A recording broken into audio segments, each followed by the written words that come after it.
Hello and welcome to the AVForums podcast for Wednesday the 27th of January, and joining me on this edition are audio reviewer Ed Selley. I'm telling mummy. News editor Mark Hodgkinson. You're like a pit bull with that pink thing hanging out. And assistant editor Steve Withers. Yeah, exactly a pool, man. It's like a big-ass puddle wrapped in blue plastic. Hello. Welcome back to the podcast. It is the last one in January 2016. It's almost February, which means TV launches coming very soon, and our first one's next week, isn't it, Steve? Yeah, it is. Yeah, Sony, next Tuesday. So unfortunately, too late for unless we do a late podcast recording, I'll miss it. But we'll be talking about it obviously there'll be a piece on the forums itself, and we can talk about it the week after. But yeah, the first TV manufacturer out of the gates will be Sony with their press launch next Tuesday. Okay, exciting stuff. So it'll be the following podcast before we discuss that. There will be a video and there will be an article for that. So they're first out the gates. Followed a couple of weeks later by TP Vision, I understand. Is that right? Yep, TP Vision are 2 weeks after that. They're showing off their new wares in Brussels, of all places. And then, obviously, at the end of the month, we've got Panasonic. And at some point in February, we will also have LG and Samsung. But I don't know exactly when yet. We might have them. I don't think it's any coincidence. I don't think it's any coincidence Philips and Sony have come out first after last year. Being held up with Android. I think this is definitely a policy decision. TP Vision Philips have still got last year's models to launch. That's true.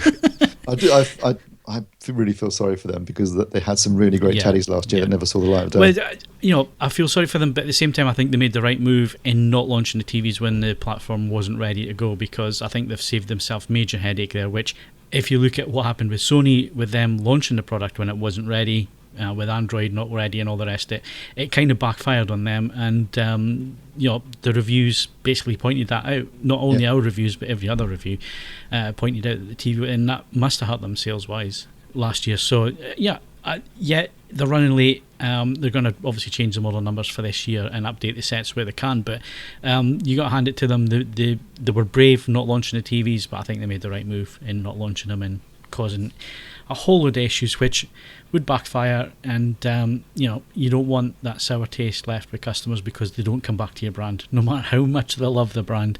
If you don't do anything wrong, they won't come back to you. Yeah, it'll be interesting to see how much blowback there is on Sony for basically releasing TVs with a smart platform that was unusable at times. But we have to point out it's now fixed and working the way it should be, just to clarify and make sure. Right, anyway, before we get ourselves in any trouble, current competitions, we've got Rocky on Blu-ray. It's open to all members, closes on the 15th of February, and The Boys from Brazil on Blu-ray is open to active members, and that's open until the 22nd of February. And previous competition winners, Gary Britton won a copy of, what's it called, Mark? Torah. And well done. The belt, Mark. Spanish Air Force dropping balls on Hawaii. Exploding balls. Oh, it still gives me a giggles. Anyway, Gary Britton, well done.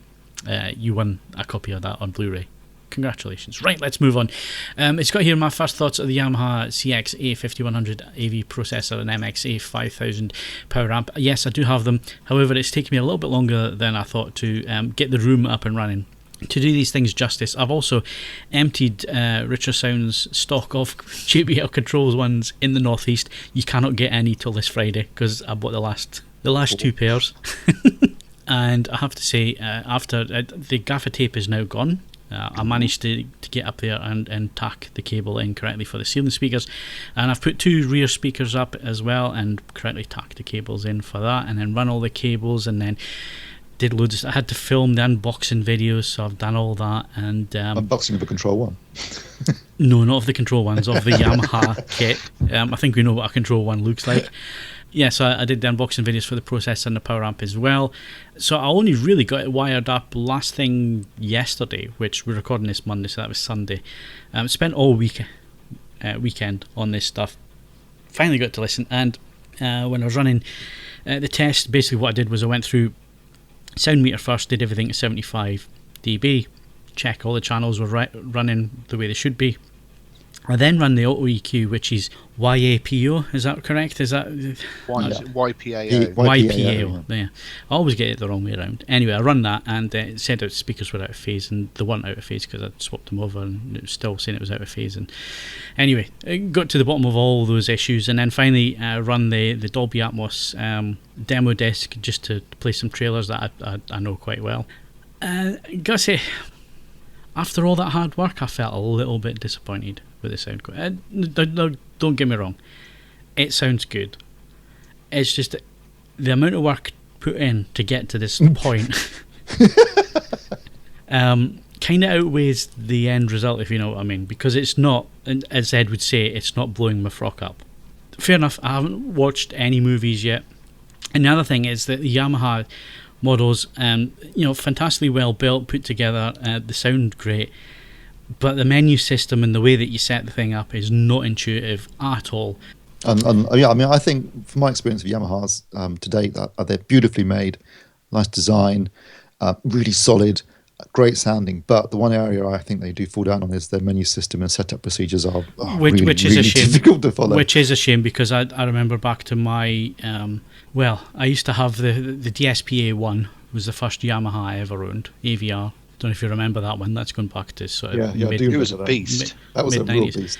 And then I went for the A3040 or the A3010? I can't quite remember. It was the first AC3 processor on the market, first one ever. And back then it was a lot better to set up. It was so much easier. When you looked in the display, it actually told you what it was decoding and all the rest of it, not like the way they've designed the system this time around. And yeah, it's like it's overcomplicated for what it is. I mean, the DSP stuff, set that to one side. It's like the remote control as well. There's nothing on the remote control that says that you just want plain vanilla whatever it's decoding. Yeah. You know what I mean? And there's thousands of little buttons. Yeah. And has yours got a backlight? Because the one I had before didn't. Nope. So it's a $2,500 for a processor with a remote control without a backlight. If you're paying $2,500 for a processor, you've got a pretty serious home cinema. I'm guessing you got a projector, and it's going to be pretty dark. I haven't used the remote in years. Just use the app. Yeah, I mean, and all the same controls are on there. And in many ways, it's more logically laid out. Yes, I know, Ed, and I do use that, but I have to say that at that price point, I would expect a really nice. And they used to do them. They used to do. I remember mine, and it had a nice cover over the front as well. And you used to get stickers in the box as well, so you could personalise which one was which and so on. And it used to do macros and all that kind of thing. And you look at the remotes now, and there's still lots of that. Whoa, what happened there? Did we lose someone? Withers gone. Withers. There goes his internet. No, I don't. Whilst we wait to see if we can recover Steve from 1989, I don't disagree with you that certainly at the price of the 5,000 components, yes, it's probably the case that the remote should be better. But I just think on pattern that the use of them is becoming less and less frequent. Essentially, I just feel that on these devices where, especially anything which actually has a wireless aerial on it is more likely to be sat on a network. I just find it much more intuitive, not necessarily to go to the iPad app these days, but to go to my phone. I've just got an Android widget on the second page, which has just got the basic functionality that I want, and I can click through and go to the main remote if for whatever reason I need to do something more tweaky. I mean, I've got nothing against using the remote app as long as my phone's in my pocket. You know what I mean? I don't have to go searching for it through in the other room and all the rest of it. Whereas just picking up the remote control and being able to find a button very quickly rather than flicking through a number of screens on the app to find the control I want as well. You know what I mean? It's just, I don't know what it is, but a lot of it's muscle memory. You get used to a remote control, you get used to just picking it up and knowing exactly where your finger's going to get exactly what it is that you want to switch. I just find that far more useful than the app, to be honest. I'm just old-fashioned that way. Even though you can do far more with the app. Try and get Steve back. Hello. Hello. Hello. Steve. Lost my internet connection there. Yeah. Well, yeah, we kind of gathered that. So much for it being better. Sorry about Maybe you get 6.8 meg, but only for a limited time. Yeah. Limited offer, right. So anyway, I'm not going to go on anymore because I really haven't had time other than basic setup, making sure it's on the network. So I've run Tidal through Bluetooth and stuff like that, and checked. That's the thing. From the remote control, there's no way of getting internet radio services. You have to use the app to get the internet radio services, which I found quite unusual, unless it's a button hidden somewhere that I haven't found yet. Which seems quite strange. Bunch of buttons to choose from.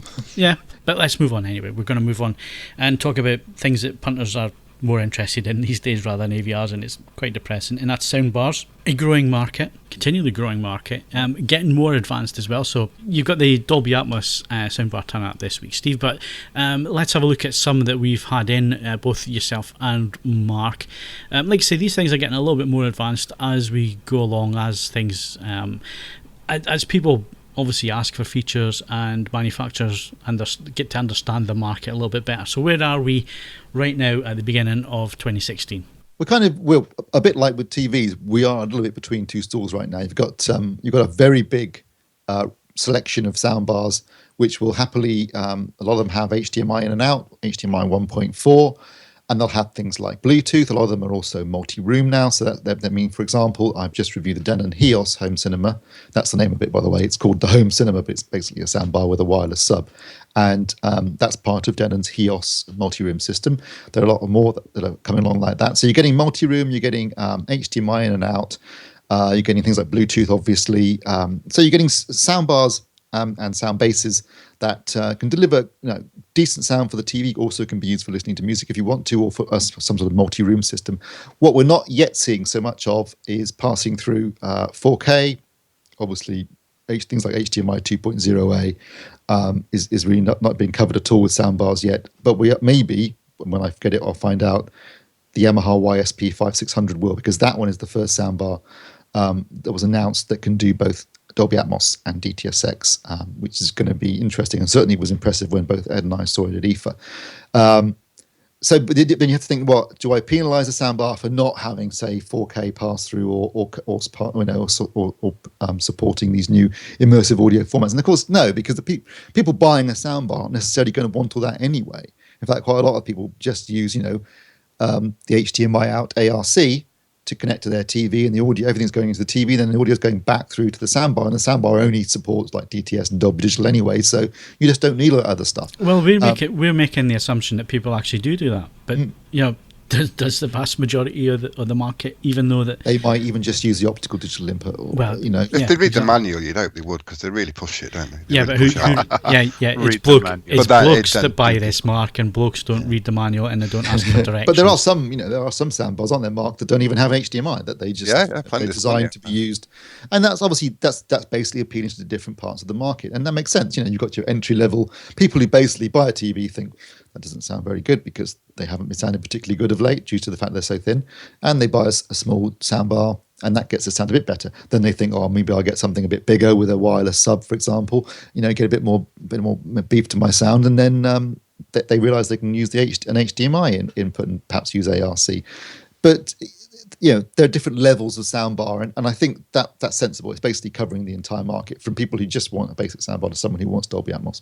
Although, interestingly, this one I've got, it's a Cambridge Audio TVB2, and it's only £300, and it's got 3 HDMI inputs, which is unusual in itself in that kind of price category, as well as an output for ARC, and it supports 4K up to 60 frames per second. I've tested, which really surprised me. It's listed as HDMI 1.4, but it'll happily receive the 4K up to 60 frames per second, no problem. It's quite interesting. I was obviously standing in a Richer Sounds recently. A lot. A lot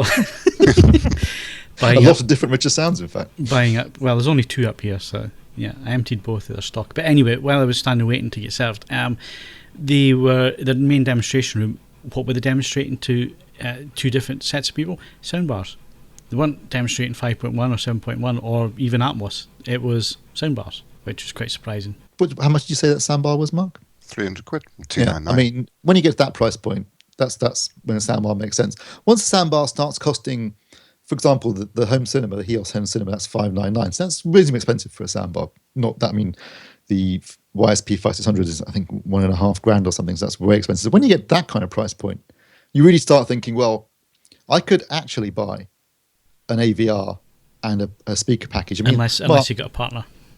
So yeah, it depends on whether you want the speakers around the room and that kind of stuff. But Ed, the Tannoy system you reviewed quite recently. It's a 5.1 system, which was $599, I think it was. Yeah, and can be found for quite a bit less than that online. And it's hardly the most trickiest thing in the world to accommodate. It must be said that you're right. There seems to be a step point. Don't get me wrong; you need to factor in receiver costs as well. Well, you can get a Denon X1000 for about, I think it's $399. I think so. We wouldn't be paying too much above maybe £900 for a obviously 5.1 system. We have tested a few whopping soundbars. I mean, you've got the YSP 5600 coming in.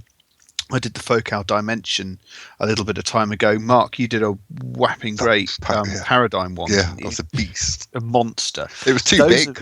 Those are very specialist items, aren't they? I mean, they are in their own way no less niche than a true AV system.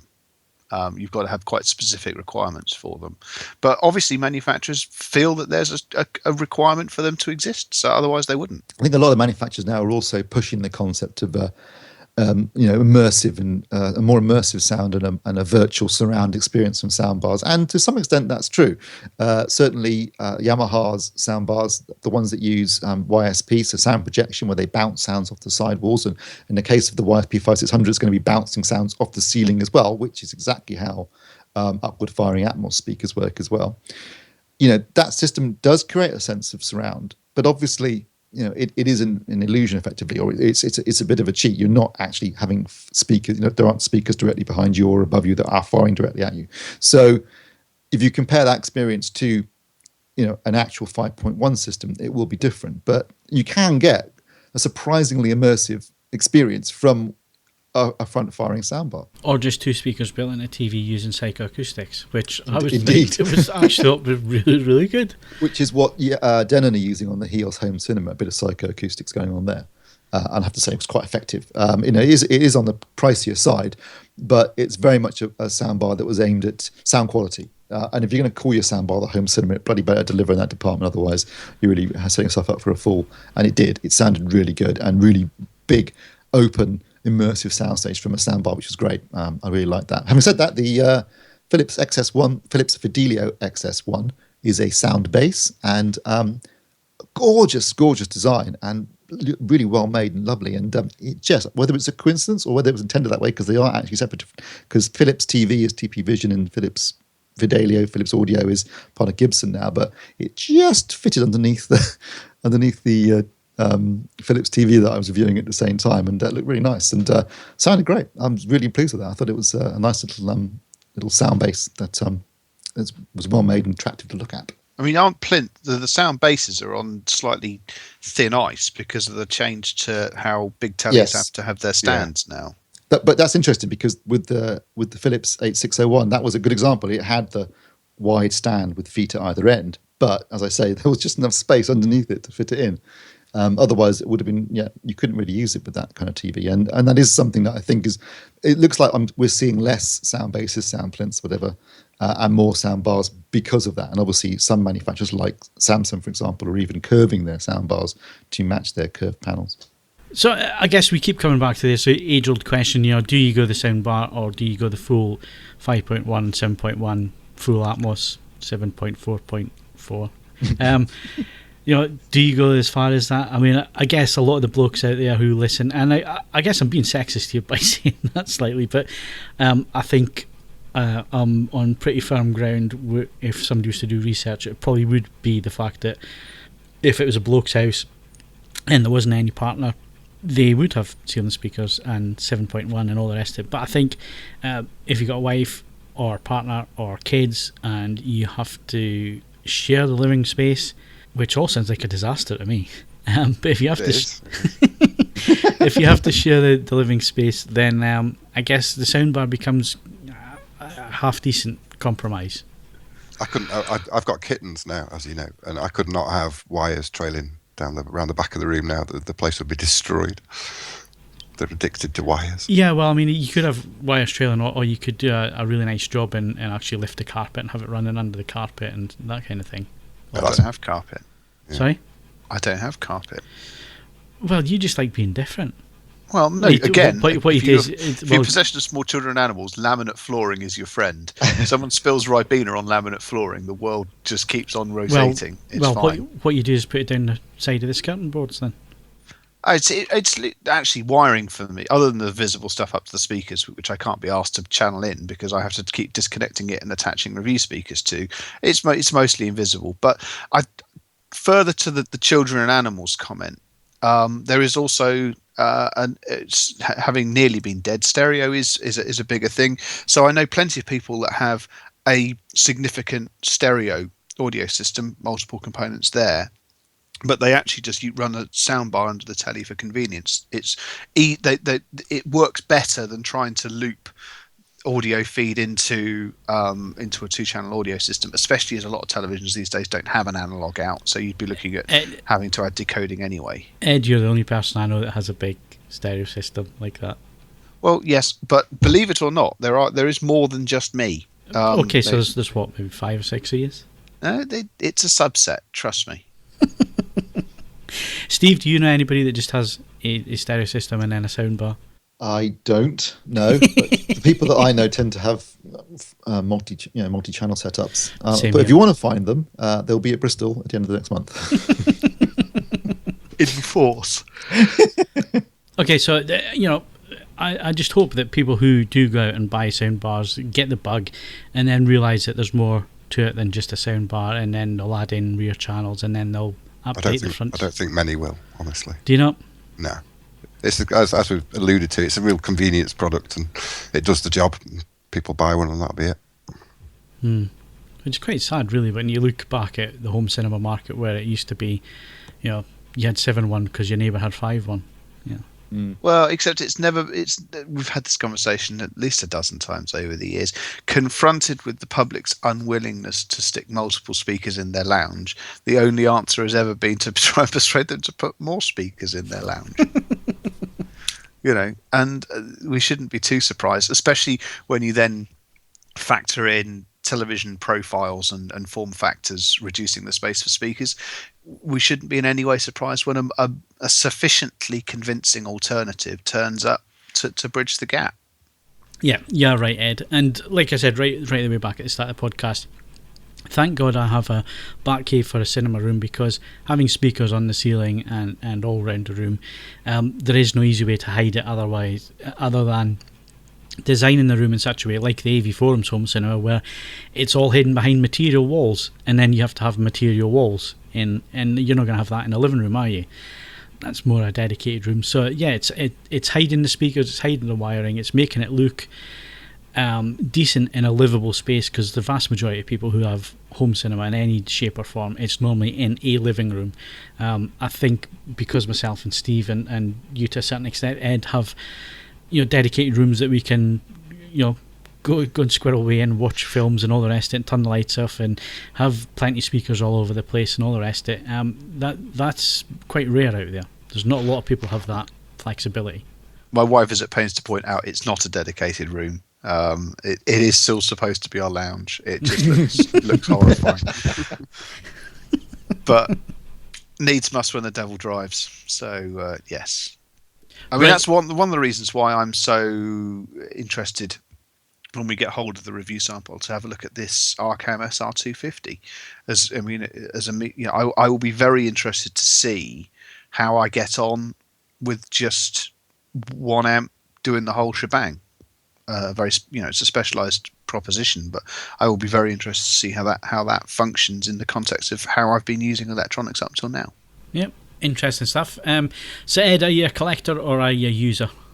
Well, this to put a little context, this came about because against my better judgment, I was re-checking values for home insurance purposes, and my record collection is generally undervalued anyway. It's the nature of the beast, but quite unbeknownst to me, since the last time I checked, the price of some records that I own has gone bananas, for want of a better word. A couple of examples that spring out.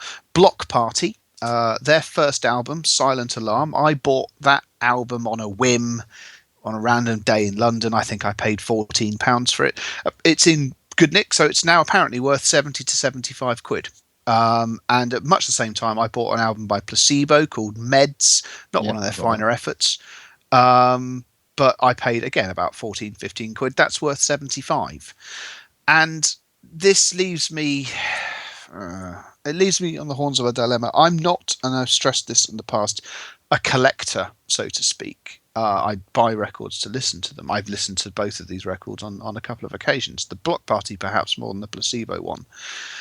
But in the circumstances, do you say, well, I am a listener, so you sell these ones on and you use the money to buy more records that you will actually listen to on a much more regular basis? Or do you go, well, on the occasions I do want to listen to this thing, I'd probably still rather do it on vinyl, and there is an indisputable element of joy in owning something which is apparently quite rare.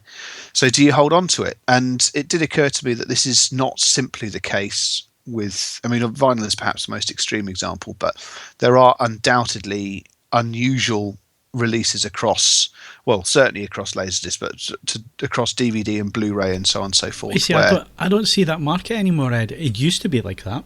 It's not anymore. I don't think it is. I think apart from maybe steelbook collectors, I think in terms of Blu-ray and DVD, I think things have caught up. It used to be that different regions had far better product than you would get in this country, but I think we've discussed this in the past as well. But I think we're at a stage now where, apart from maybe some odd packaging changes, which I've got to say, we had a look around at Best Buy when we were over in Vegas recently, and a lot of the Blu-ray packaging over there, I really liked it because it was far nicer than the UK stuff. But I think in terms of the discs are the same, so they're only going to encode the disc and run it through the replicator ones. So the discs that we get in this country are the same as what you buy in the States. They have the FBI warnings on them and all the rest of it. But when you go back to the days of DVD, it was a little bit different because then you had different soundtracks. So you had DTS at 1.5 megabits per second rather than was it around about 400 kilobits per second for about that, 380 to 400 or so, for Dolby Digital. So there was a difference in the soundtrack. So you went hunting for DTS stuff in the days of DVD, and I did buy a lot of stuff from Japan before we struck up a thing where we review stuff from Japan. So I think it was CD Japan that sent us stuff for review eventually, because the DVDs were so different. And you got, I think it was, what was the one with the asteroids? Armageddon. Yeah. I think that you could only get that in DTS in Japan. There was True Lies. You could get that in DTS from Japan. I remember getting that in. There was a couple of others as well which you could only get from Japan. And then there was stuff like the Black Hawk Down box, which I think was South American. I think you had to import it from South America to get that version, if I can remember correctly. So there was a market back then for these things, and you just had to look at the forum classifieds where these discs did go for pretty good money. I mean, I remember a Back to the Future set that came with the number plate and all the rest of it on DVD. There was one later on Blu-ray which wasn't quite as nice. When you're talking about a full-size American number plate, not the little plastic thing that you get in the Blu-ray box tin thing.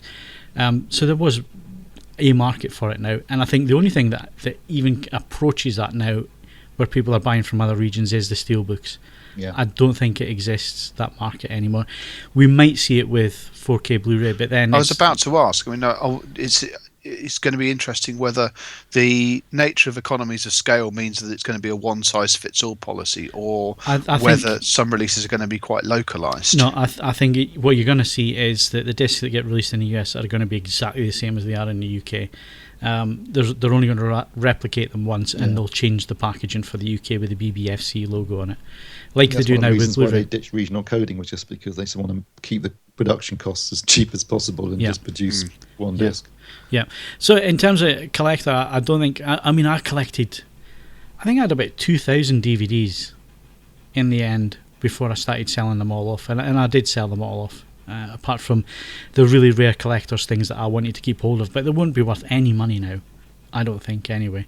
And Laserdiscs, well, some people still collect Laserdiscs, but again, the market's fallen out of that because of the quality. People just don't play them now. If they buy them for the packaging and for the gatefold sleeves and that kind of thing. They don't buy them for the content that's on them. So I think vinyl really is the last frontier when it comes to proper collectible values on things. Certainly in audio and video terms, yeah. Maybe I've seen some SACD discs. Now that's a weird one because SACD values have gone bananas over the last sort of 2 years, and the ultimate sort of combo is rare SACDs and a specially modified first generation PlayStation 3.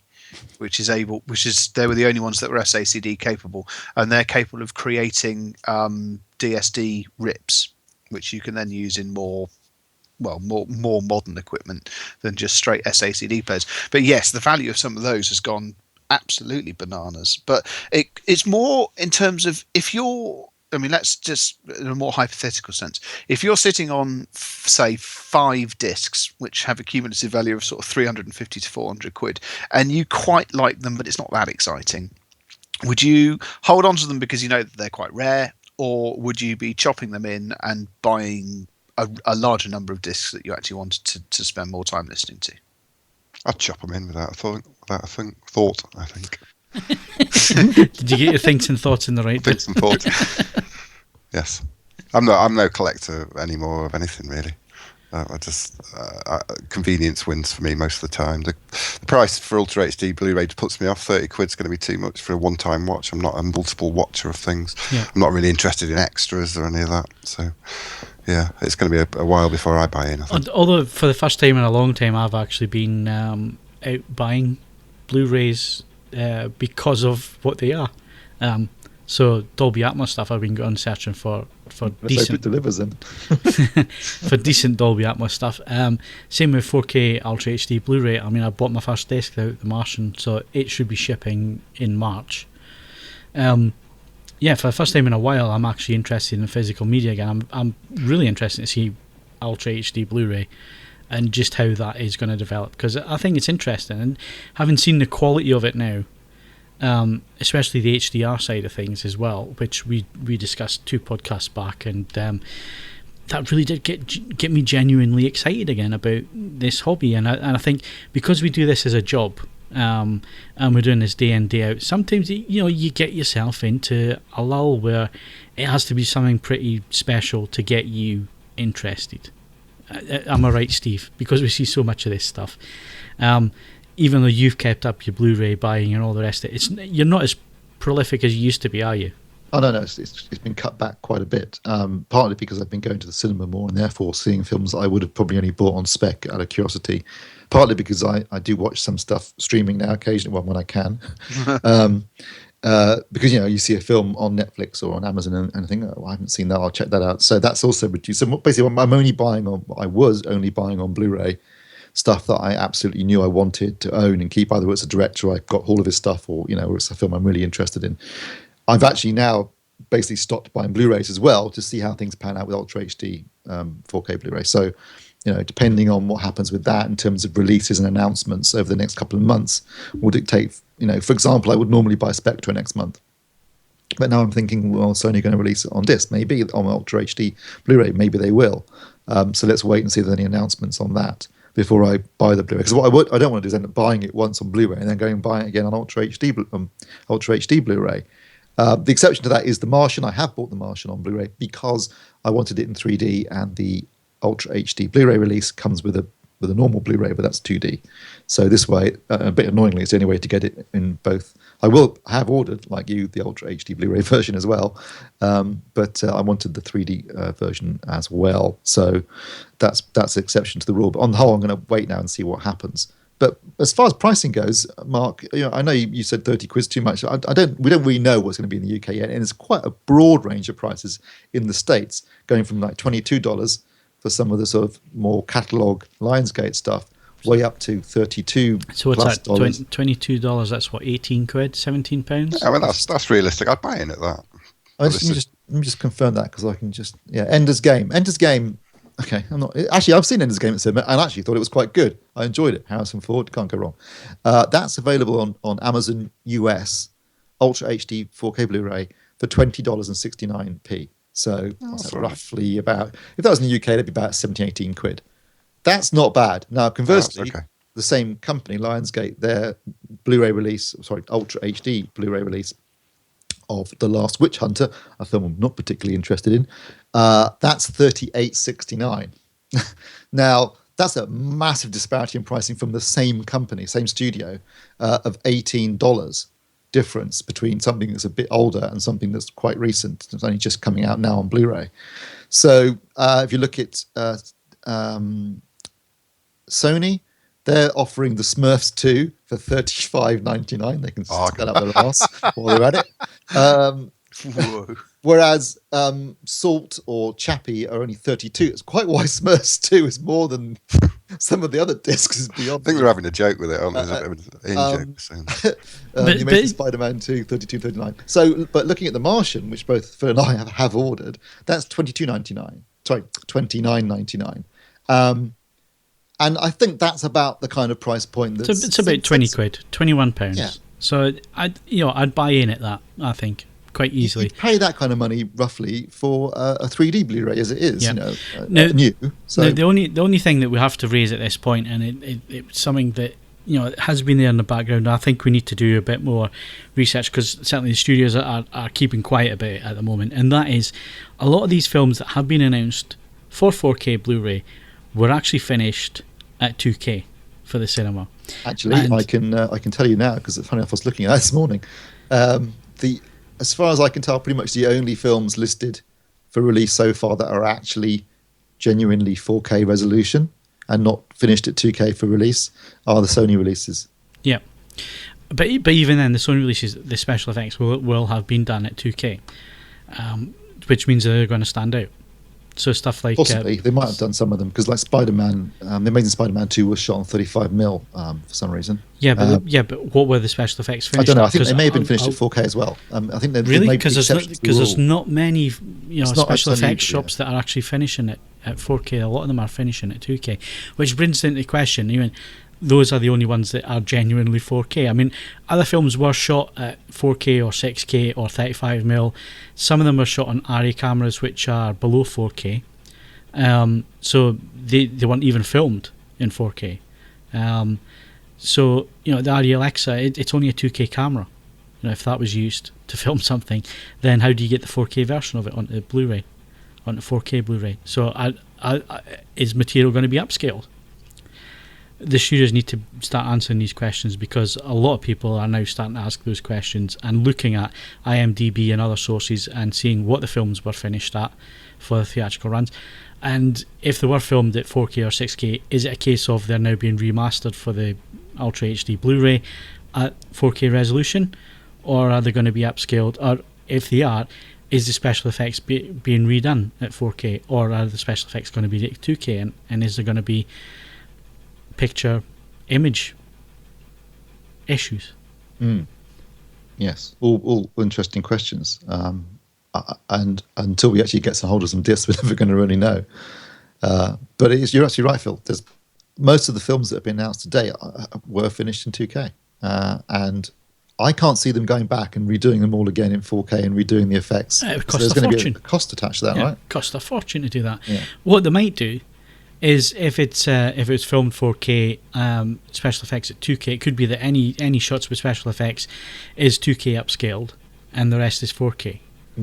And it just could be that anything with special effects, and I would imagine you're going to notice the difference. Or are you? Hence the reason why they're always making such a big fuss about HDR, because they know a lot of the stuff they've got at the moment just isn't going to stand up in terms of resolution, I guess.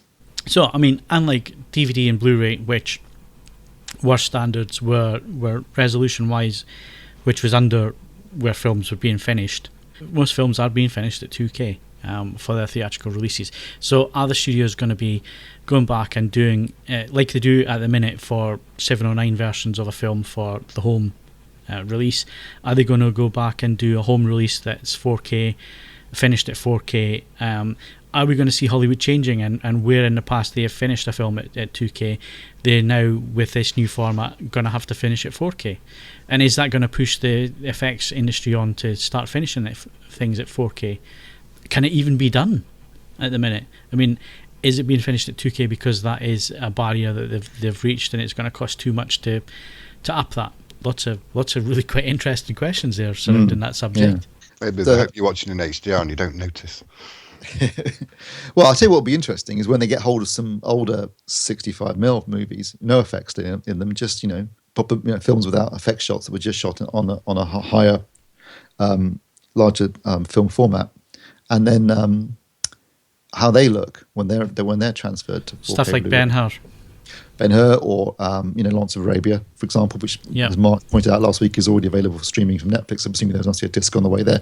That would be really interesting. And also, I noticed, I think it's Shout Factory are doing some 4K Blu-rays of some of the IMAX movies. So again, I saw one of the ones that's being released is called Rocky Mountain Express. I saw a scene from that projected at the laser, at the Empire in Leicester Square with the laser projector, and that looked absolutely stunning. So that kind of stuff could look really, really good. I mean, maybe they'll become the demo discs of choice to show off the full potential of 4K resolution in the home. Well, maybe even not as physical disc, but if the 4K progression keeps going, we get through the mainstream stuff. I'm looking forward to grotty monster movies from the 50s and 60s making it into the new resolution. I just looking forward to how the special effects and props are going to hold up to. Well, the monster box set on Blu-ray, I mean, it was quite good. I mean, the transfer on the Dracula, the original Dracula, it looks stunning. Yeah, considering that film is knocking on the door of nearly 100 years old now. Yeah. Just amazing. I mean, you can actually see the sets moving, how flimsy things were. You can pick out, the painting in the background and that kind of thing, but it just looks amazing. And like I keep saying, I think we get a bit snobbish nowadays when it comes to quality, because I think we got so used to good quality content in Blu-ray and so on that, is it a case of we're actually blind to what we've actually got at the minute, which is absolutely outstanding? I think that quite often when I'm watching Blu-rays, actually, I do sit there and think, this looks really good. maybe I shouldn't worry so much about UHD Blu-ray. But I guess the point is, and this is what we've been talking about quite a lot since CES, is aside from the pure resolution factor, there are other areas where there can be improvements made, and the dynamic range is definitely one of them. And also, obviously, 10-bit video, reducing things like gradations is important as well. So there are other areas where we could, because certainly you can on even a good Blu-ray occasionally see things like there's bits of banding gradation from the totally, and of course, video. If you're like us watching it on big screens as well, we're projecting the image. It is more relevant when it comes to bit depth and so on, that you want to get rid of the gradation and stuff. But I'm really excited for it. But thinking and looking at the way the industry is at the minute, I think the first run at 4K Ultra HD Blu-rays might be quite disappointed with the actual quality. I mean, hopefully they do release Spectre, because that film absolutely definitely was finished in 4K. I know that because they told me that when I was at IMAX for the laser projection demonstration. That was finished in 4K. So there certainly are some films, and that again is a Sony picture. So maybe Sony have been a bit more forward thinking here in terms of we're going to finish our stuff in 4K because we're thinking ahead to this.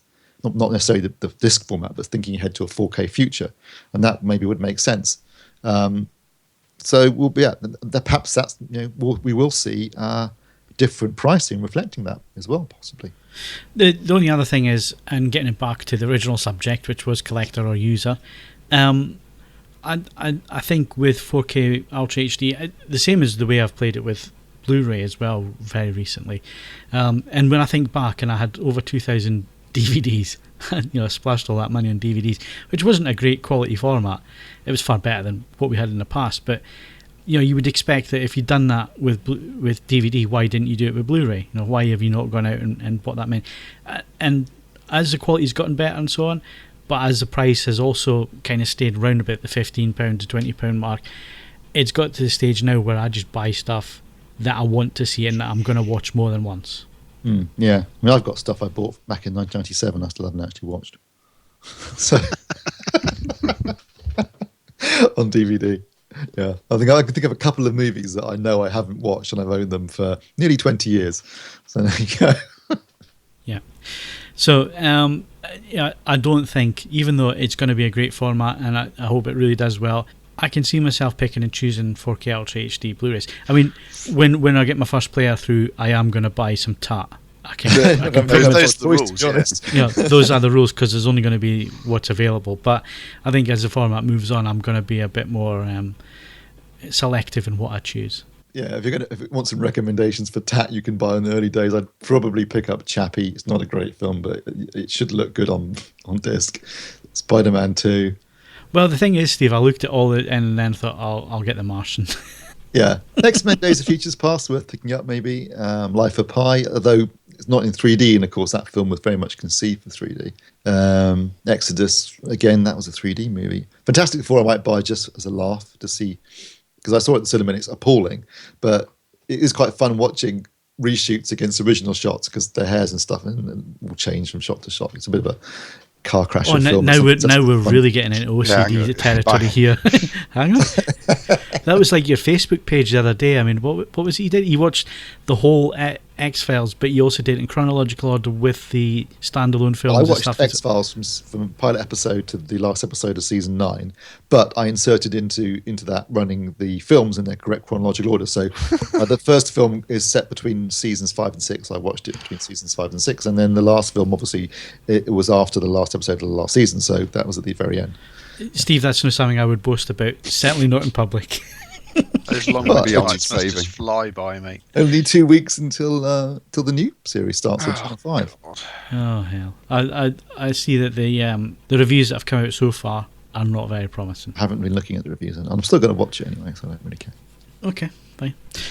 Movie reviews coming next.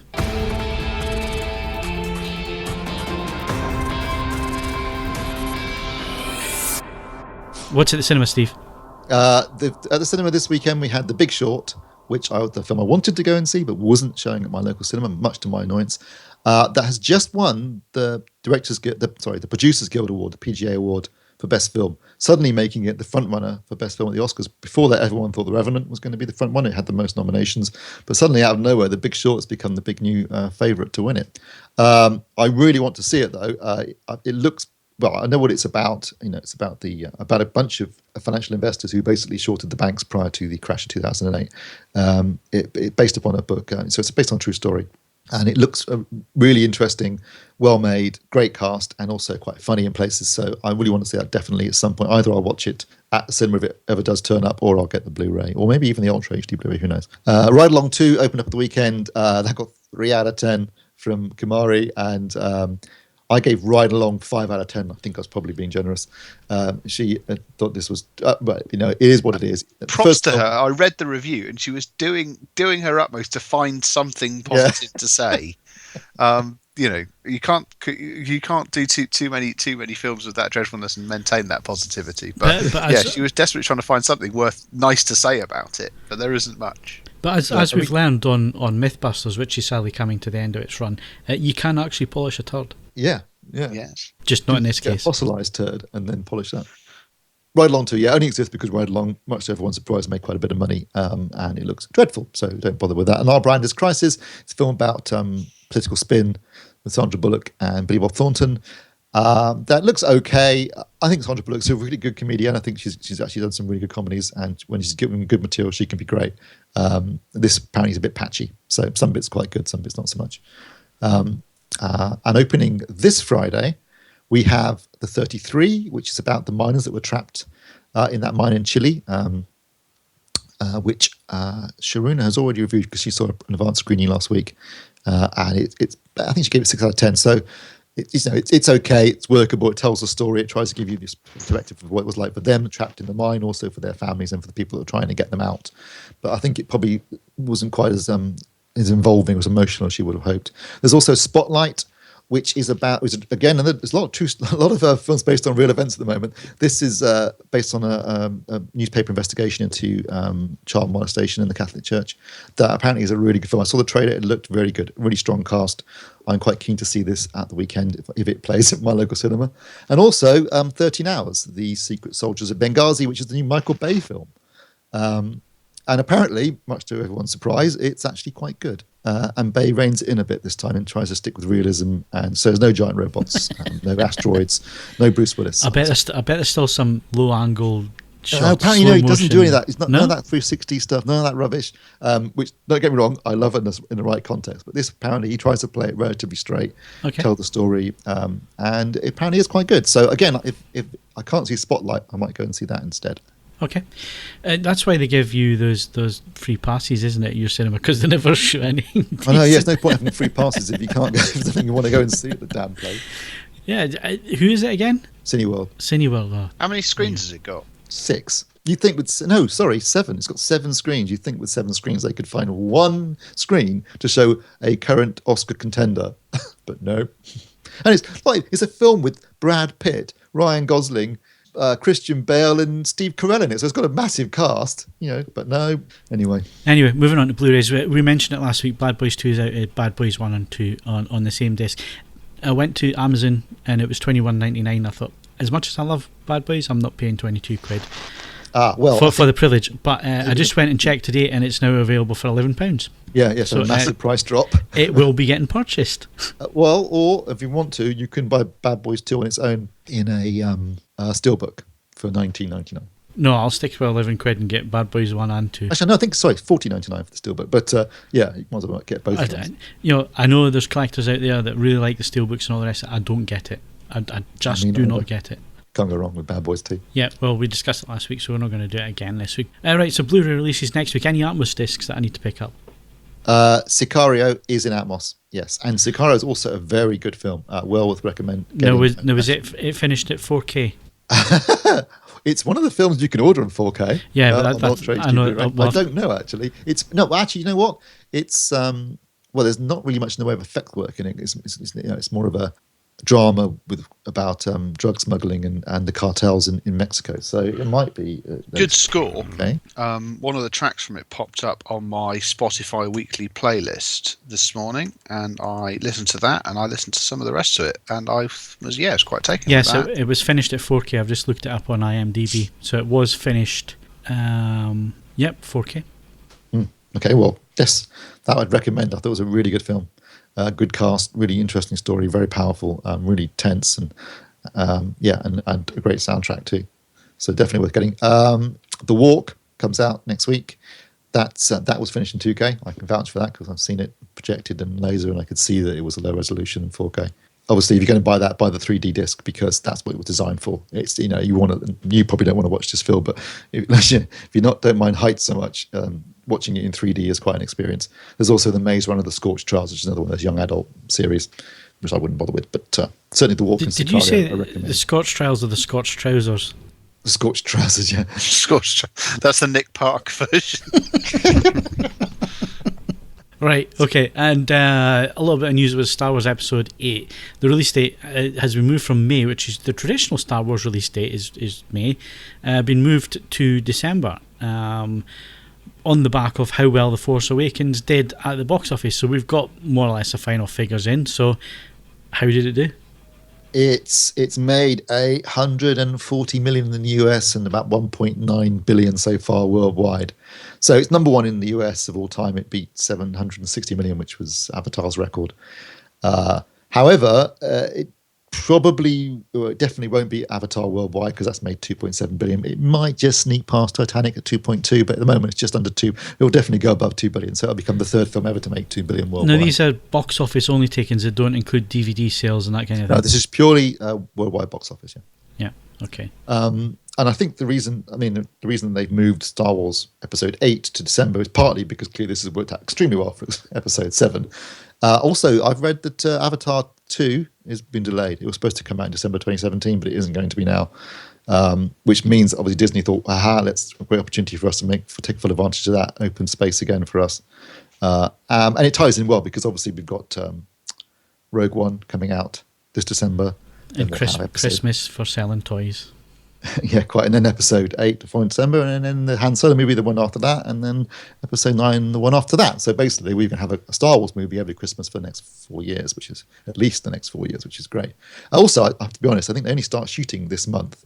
So the idea of getting the film shot and the effects finished and everything done by next May, which is what, 15, 16 months? It's cutting it quite tight. That seems a bit tight for a major effects film. So I don't think they'd have made a May release anyway. I mean, they were trying to make the May release because obviously it's the 40th anniversary of Star Wars coming out, the original Star Wars coming out, and that was the point of it. But it seems to make more sense to wait till December. Maybe if they did it all stop motion with models. No CGI at all.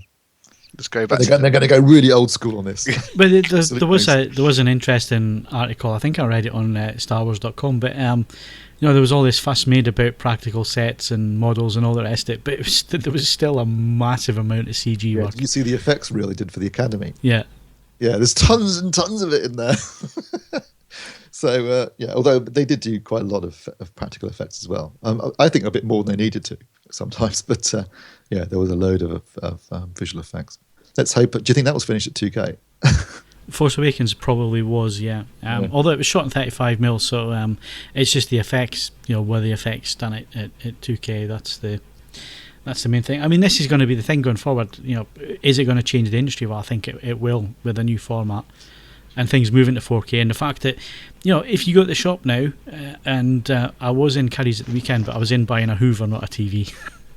but I did go and have a walk past the TV section like you do and so on, and couldn't see any 1080p TVs. No, you have to go to a supermarket now or Argos to see anything like that.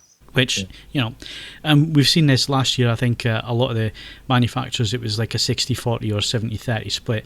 I mean, this year it's 90-10 split, basically, if the manufacturers released any 1080p TVs. Yeah, I mean, they're going to, if you're looking at a very small screen, less than 40 inches, you might still be able to get 1080p, but once you go above 40 inches, it's going to be Ultra HD all the way, isn't it? Yeah, so if that's the way everything's moving, then I guess, you're going to have to see the effects now being done at 4K, things being finished at 4K, which is great for the likes of Red, because, their cameras shoot at 6K. The RE Alexa, like I say, is a 2K. There is another there's the Revenant was shot on the RE Alexa 6.5. Yeah, the 65, which is 6,500. Yeah. So that's So that's moving in the right direction now. Big films like that being shot, higher resolution as well. Because this is the thing. We moved from 35mm, which was 4K and above in terms of resolution, to digital, where a lot of the digital cameras, the early ones anyway, as George Lucas proved, were like 1080 2K. The RE Alexa, like I say, it was a 2.7K.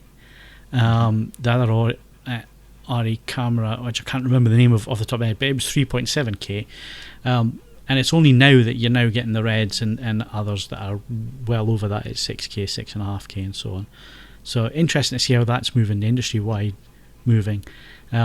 Still not a lot of production stuff at Rec 2020, like the ultra-wide colour space. So I think that's where we're going to see things. If you're the cinema industry, you need to compete with people having all this stuff at home now. Yeah. You need to start shooting in 4K or higher than 4K resolution if you can, finishing the films at 4K and going for a wider colour space, and obviously you've got 12-bit as well.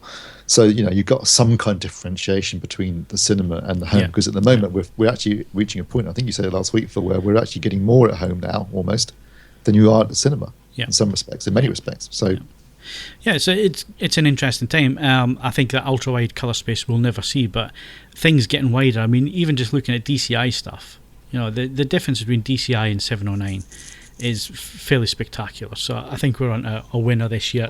I can't wait to get the kit in, to be honest. And it's been a while since, like I say, I mean, if you do this as often as we do, you get quite jaded, because there's nothing really for the last few years that's really stood out, is there? I mean, laser projection maybe, but other than that, there's nothing really that got the blood going and got us excited again. But I think CES this year really did push us along, and with the content now coming, with the hardware now coming along, HDR looking like it's a settled format now. It's going to be HDR10 with Dolby Vision added on top. It's looking really, really good, and for the first time in a long time, I'm thinking, well, no, Steve's not getting that for review. I'm going to take it. and Mark's definitely not getting it. Yeah. Well down the food chain now, aren't I? Yeah, no, it is definitely exciting this year. I'm really looking forward to. I'm excited for you both. I'm looking forward to what you let me review. Yeah, you're quite welcome to the media boxes, Mark. We'll leave that to you. Thanks. So I guess, again, we've outstayed our welcome this week, but that is the podcast. My thanks to Steve Withers. I think we just broke the record for the number of gunfights in 1 week. Ed Selley. They were dead before we ran over them. And Mark Hodgkinson. I've got my rights. Don't forget, you can follow us on Twitter and Facebook, bookmark AV Forums for latest reviews, news and video. Of course, I didn't keep my promise. I was going to read out the iTunes 5 stars. We forgot to go and look. I do apologise. But if you want to leave us a 5-star rating, do that on iTunes. We'll read you out next week, and I'll hold Steve to that. So if we forget, it's his fault. So that's it for the show. I'm Phil Hinton. Thanks very much for listening, and we'll see you again next Wednesday.